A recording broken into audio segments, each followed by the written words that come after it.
નમસ્કાર મિત્રો, વર્તમાન સમય વર્ષ 2026 અને આજની તારીખ છે ને મિત્રો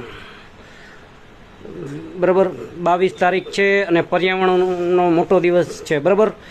અને 22 તારીખ અને અત્યારના રાતના છે ને વાગ્યા છે 9:07, રાત્રે 9:07, 22 તારીખ એપ્રિલ મહિનો અને 2026.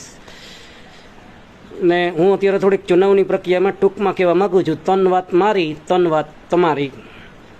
જે ચૂંટણી સમયે કાર્યાલય ખુલે છે એમાંથી ચૂંટાયા પછી કેટલા કાર્યાલય ચાલુ રહે છે અથવા રહેવાના છે એની કોઈ માહિતી હોય તો મને જણાવશો. હજી એકવાર કહું છું, જે ચૂંટણી સમયે કાર્યાલય ખુલે છે એમાંથી ચૂંટાયા પછી કેટલા કાર્યાલય ચાલુ રહે છે અથવા રહેવાના છે બરાબર. એ પછી કોંગ્રેસ હોય, ભાજપ હોય, આમ આદમી પાર્ટી હોય કે બીએસપી હોય કે શિવસેના હોય કે વગેરે વગેરે રાજકીય પક્ષો બરાબર, ચૂંટાઈ ગયા પછી કેટલા કાર્યાલય ચાલુ રહેશે એ તો સમય જ બતાવશે. આ જેટલા પણ બીજો મુદ્દો, આ જેટલા પણ લોકો પાર્ટી કરી અને પોતાના અંગત સારા સંબંધો બગાડે છે કે છોડે છે તેવા લોકોને એક દિવસ જે તે પાર્ટી જ ગરજ પૂરી થતાં છોડી દેશે. મિત્ર, બહુ પાર્ટી કરે છે ને, કોંગ્રેસ, ભાજપ, આમ આદમી પાર્ટી બરાબર, પછી બીએસપી. વધારે પડતું તો મુખ્ય ત્રણ પાર્ટી ગણાય છે, કોંગ્રેસ, ભાજપ અને આમ આદમી પાર્ટી. આ બધાય છે ને બહુ કરે છે ને પાર્ટી બરાબર. પોતાની ગરજ પૂરી થઈ જશે ને એટલે લત મારી દેશે, એ એક યાદ રાખવાનું. ત્રીજું, ચૂંટણી પછી ગુંડાઓને છોડીશું નહીં. એકને પકડીને અમારી સાથે અમારી પાર્ટીમાં ગોઠવી દઈશું. ભ્રષ્ટાચારીઓનો હિસાબ કરીશું, પછી તેમાંથી અમારી તિજોરી ભરીશું.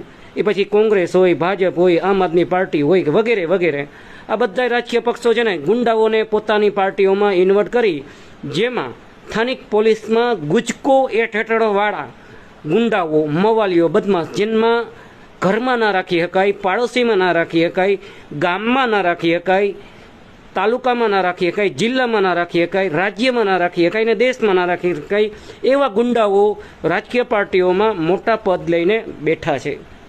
આ વાત એકદમ સત્ય છે. વધુ આવતા કે હું રાઇટર ગોવિંદ ગણચાર્ય, સોશિયલ વર્કર, 1998નો અનુભવ અને અમારા સ્વખર્ચે બનેલી આ સંસ્થા સત્વરા સેના એજ્યુકેશન એન્ડ ચેરિટેબલ ટ્રસ્ટ તેમજ સત્ય સેના સમાચાર ઉર્ફે ગોવિંદ ઇલેક્ટ્રોનિક, જે ગવર્મેન્ટ એપ્રુવ છે બરાબર. જય હિન્દ, જય ભારત, જય સંવિધાન. વધારે પૂરતું અમારા મુદ્દા શિક્ષણ, આરોગ્ય, રોજગાર અને ન્યાય કાનૂન વ્યવસ્થા અને પ્રકૃતિમય વાતાવરણ હોય છે.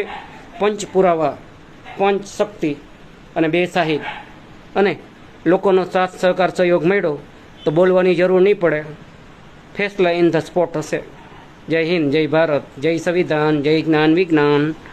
વધુ વાત ના કરતા બરાબર આજની તારીખ નોંધી લેશો અને દેશમાં કાયદો, કાનૂન, નીતિ, નિયમો, બંધારણ જોગવાઈ છે અને અમારી આ પોસ્ટ 19(1) હેઠળ અને આર્ટિકલ 15 મુજબ છે.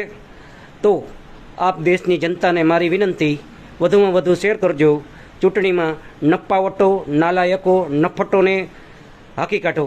એ પછી ગમે એ પાર્ટીમાં હોય, ગમે એ વસ્તુમાં હોય, 5 વર્ષમાં તમને એક જ વાર ખાલી 1-2 મહિના દેખાય અને પછીના બરાબર 60 મહિનામાં ખાલી 2 જ મહિના દેખાય અને પછી ગાયબ થઈ જાય. એવા લોકોને ખાસ ઓળખો. ગમે એ જ્ઞાતિમાં હોય, ગમે એ ધર્મમાં હોય બરાબર, ગમે એ લોકો હોય એને ઓળખો.